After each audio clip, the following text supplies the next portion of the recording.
રાધે રાધે મિત્રો, આજની વાર્તા છે વળતર. તો સાંભળો મિત્રો. સીમાબા, તમે શું કરો છો? આંબો વાવું છું. તમે આંબો વાવો છો, પણ આજુબાજુ તો તમે કેક્ટસ લઈને બેઠા છો. હા બેન, તમારી વાત સાચી છે, પરંતુ આંબો એકલો વાવો તો કોઈ પણ જાનવર આવીને ખાઈ જાય.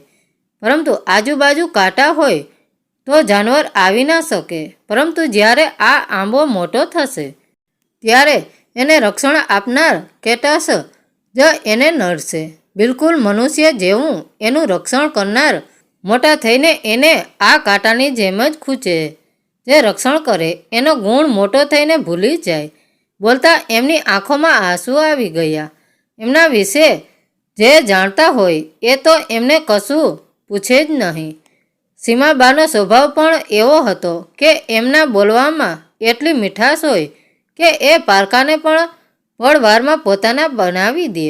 હા, પણ સમાજના સ્વભાવથી મનુષ્યોમાં પ્રેમ કરતાં પૈસાની કિંમત ઘણી ઊંચી હોય છે. દરેક જણ જો પ્રેમની કિંમત સમજતું હોય તો પૈસાની કિંમત ઓછી થઈ જાય. સીમાબાની આંખોમાંથી ચોધારા આંસુ વહેવા માંડ્યા અને એ એમની રૂમમાં જતા રહ્યા. હવે તો આ વૃદ્ધ આશ્રમ જ એમનું ઘર હતું. જિંદગીભર એમનું પોતાનું કહી શકાય એવું ઘર જ ક્યાં હતું. ભાડાના ઘરને તો પોતાનું ક્યાં કહેવાય. મોટા થઈને દીકરાએ કહી દીધું, મમ્મી, અમે અમારે ઘેર રહેવા જઈએ છીએ. તારી ઈચ્છા હોય ત્યારે તું આવતી જતી રહેજે. પણ એ ચૂપ રહ્યા.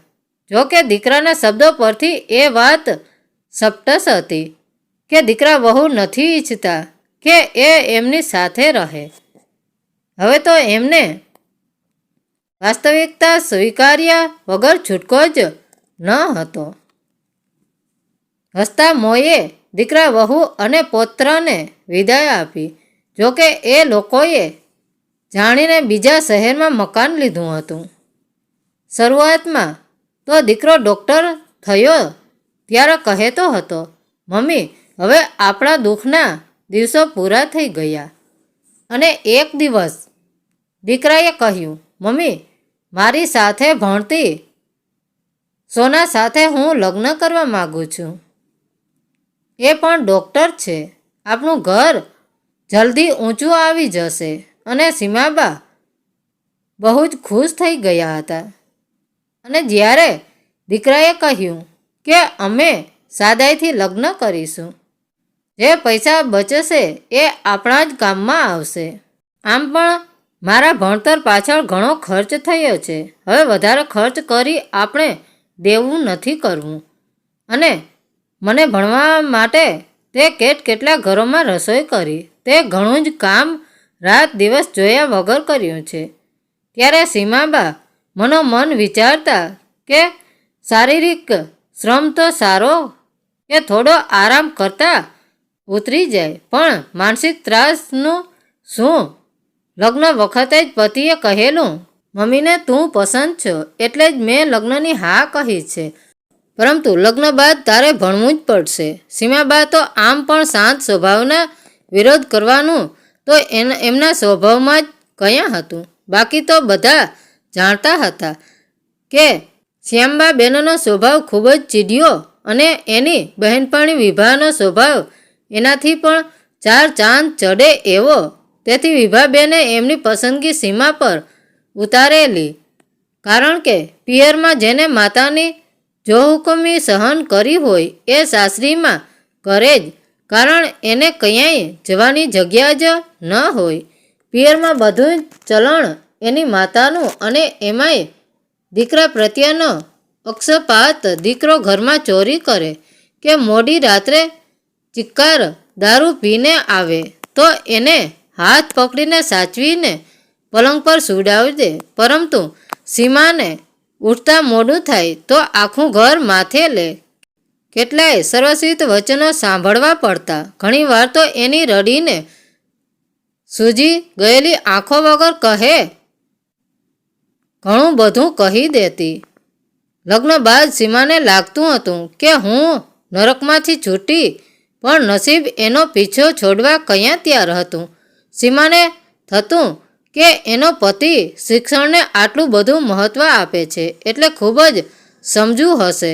બાકી તો પતિ એવું જ માને કે ઘરમાં પત્ની આવવાથી મારી મમ્મીને કામમાં રાહત થશે. પરંતુ આ વ્યક્તિ એવી નથી એવું એને લાગતું હતું. પણ સાસુને એનું ભણવાનું પસંદ ન હતું. એ તો દીકરાને પણ વારંવાર કહેતી, તમારે જે કરવું હોય એ કરો, પણ મારે તો 1 વર્ષની અંદર તારે ત્યાં બાળક જોઈએ જ. મારી ઉંમર થઈ છે, હું મારી ઈચ્છા તો પૂરી કરું જ ને.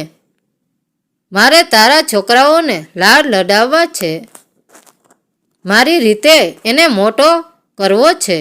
નહીં તો વહુને એના પિયર મૂકી આવ, ત્યાં બેઠી બેઠી ભણ્યા કરશે. આખરે સીમાના પતિએ એની માની વાત માન્ય રાખી.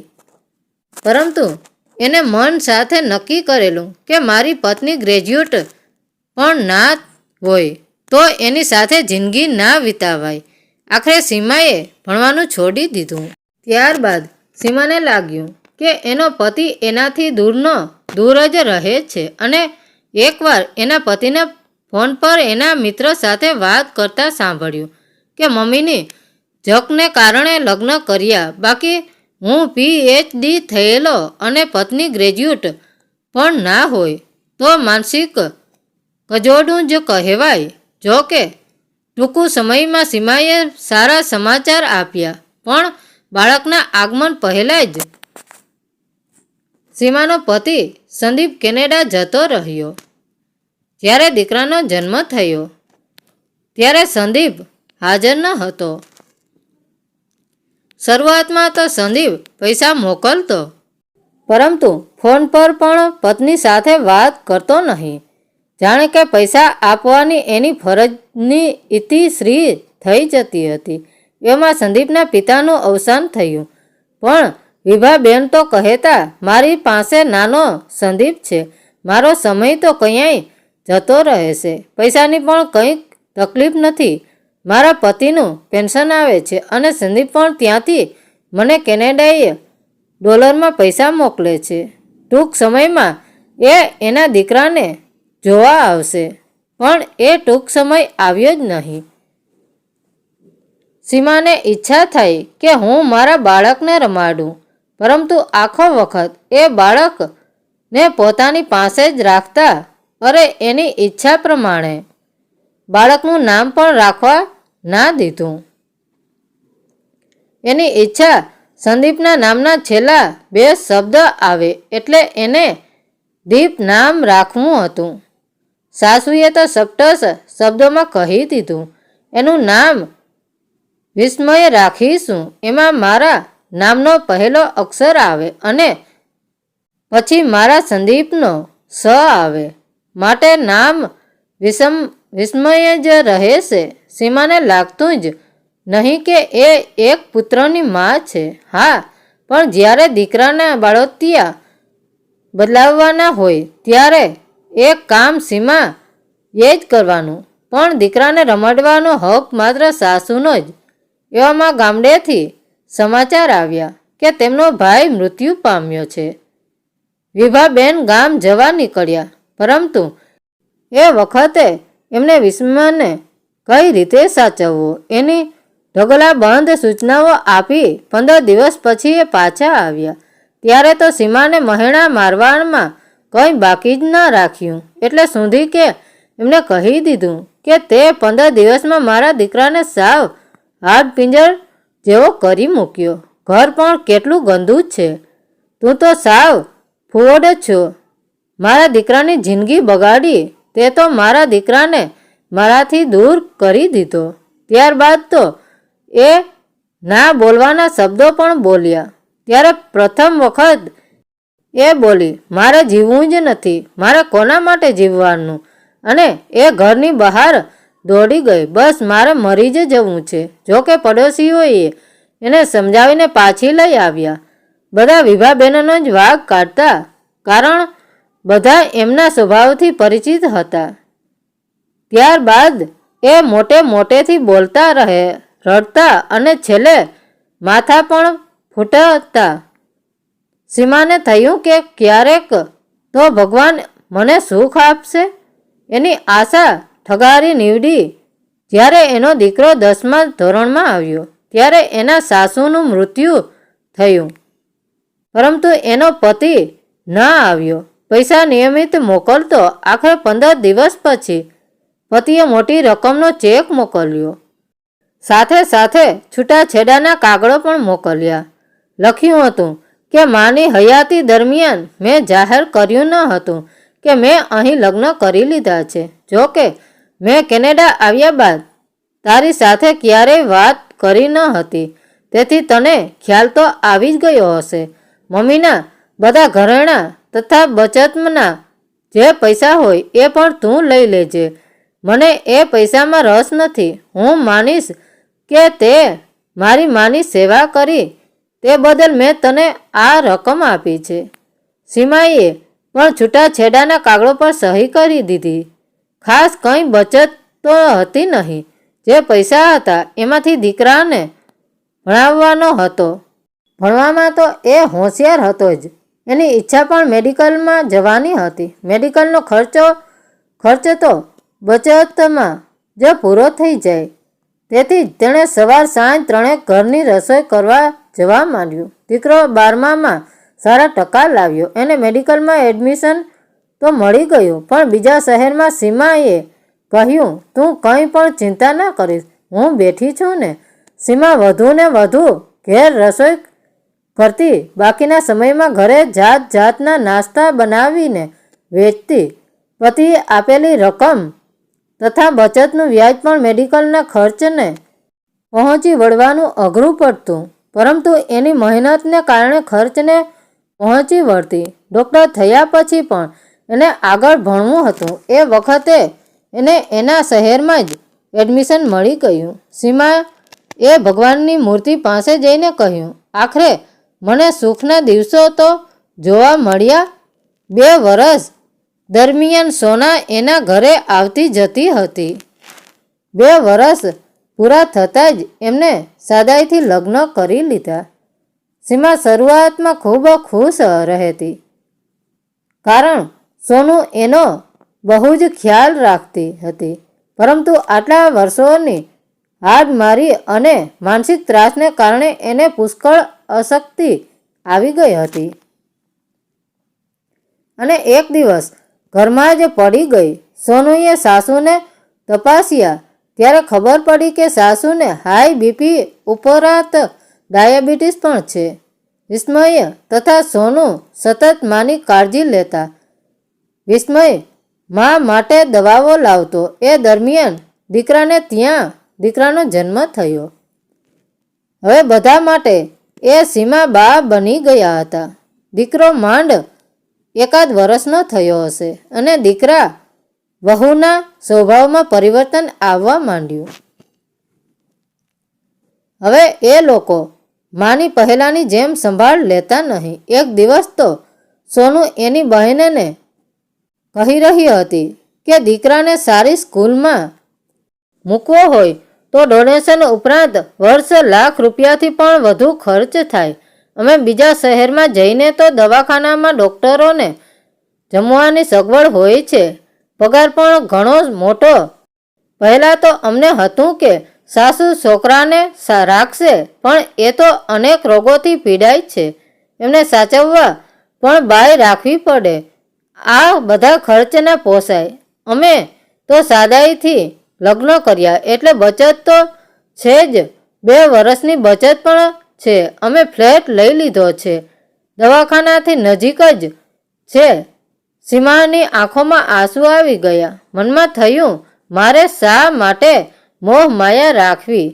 જિંદગીમાં મા તથા સાસુના મહેણા ટોણા સાંભળીને જીવી પતિનું સુખ પણ ક્યાં મળ્યું? પોતાનું કહી શકાય એવું તો કોઈ જ ન હતું.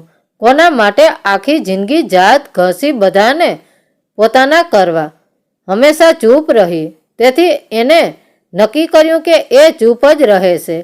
થોડા જ સમયમાં વિસ્મયે કહી દીધું, અમે શહેરમાં જઈએ છીએ, તારે જ્યારે ઈચ્છા હોય ત્યારે આવજે. સીમાને કહેવાનું મન થયું હતું, કે હું સાસુને પણ કંઈ કહી શકી નહીં. બાકી એનું મન હતું કે વિસ્મયમાં સંદીપનો કહો છો તો સીમાનો પણ છે.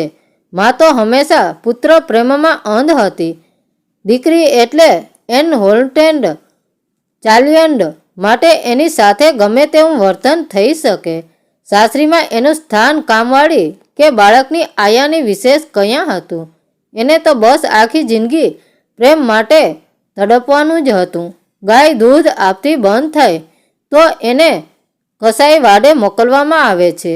એનું પોતાનું મકાન પણ ક્યાં હતું? આખી જિંદગી ભાડાના મકાનમાં જ રહી. દીકરો વહુ શહેરમાં ગયા એ સાથે જ એણે એક નિર્ણય લઈ લીધો. ઘર ખાલી કરીને સીમા વૃદ્ધાશ્રમમાં જતી રહી. ત્યાં એના જેવા ઘણા મળી ગયા. એટલું જ નહીં પણ બધાના એ સીમાબા બની ગયા. આખી જિંદગી જે પ્રેમ માટે તડપતા હતા એનું જાણે કે સાટું વાળી ગયું હોય એમ ત્યાં એમને પુષ્કળ પ્રેમ પ્રાપ્ત થયો. ત્યાં એમને એમની આવડતથી બાગ બનાવ્યો. રસોડામાં મદદ કરવા લાગતા જાણે કે એમના હાથમાં જાદુ હતો. પરંતુ થોડા જ સમયમાં એમને કોરોના લાગુ પડ્યો. ડાયાબિટીસ તો હતો જ, એમાં ઓક્સિજનનું લેવલ ઓછું થઈ ગયું. ઓક્સિજન ના મળ્યો એ તો ઠીક, પરંતુ રેમડેસિવિર ઇન્જેક્શન પણ ના મળ્યા. સીમાબાને લાગ્યું કે હવે એ લાંબુ નહીં કાઢે. ત્યારે એમને એક પુત્ર વૃદ્ધાશ્રમમાં સંચાલકને આપ્યો અને કહ્યું, મારી અંતિમ વિધિ બાદ આ સરનામે ખબર કરજો. મેં અહીં આવતા પહેલા બિલ બનાવી દીધું છે.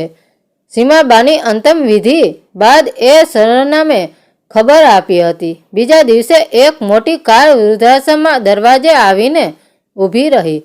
એમાંથી ડૉક્ટર વિશ્રમય તથા તેના પત્ની ઉતર્યા. સંચાલકે પુત્રની સાથે 5 તોલા સોનાનો સેટ આપ્યો. પત્રમાં લખ્યું હતું કે તે અત્યાર સુધી મારી દવા અને સારવાર કરી એના વળતર રૂપે આ સેટ રાખી લેજે. જ્યારે વિશ્રમને ખબર પડી કે એની મા ઓક્સિજન અને ઇન્જેક્શનના અભાવે મૃત્યુ પામી, ત્યારે વિસ્મયને થયું મારી હોસ્પિટલમાં તો બંને ચીજ મળી રહેત. સંચાલકે કહ્યું, અમે સીમાબાને કહ્યું કે વિશ્રમને ખબર આપીએ, પરંતુ એ તો કહેતા રહ્યા કે મારે વળતર ચૂકવવાનું છે. મારે કોઈનું અહેસાન નથી જોઈતું. મારી બાકીની મિલકત તથા સોનું હું આ આશ્રમમાં દાન કરીને જાઉં છું. હવે મારે કોઈને પણ મારી સેવા બદલ વળતર ચૂકવવાનું રહેતું નથી. વિસ્મય તથા તેની પત્ની આંખોમાં આંસુ આવી ગયા. ખરેખર કોઈ આટલી બધી નફરત કરી શકે?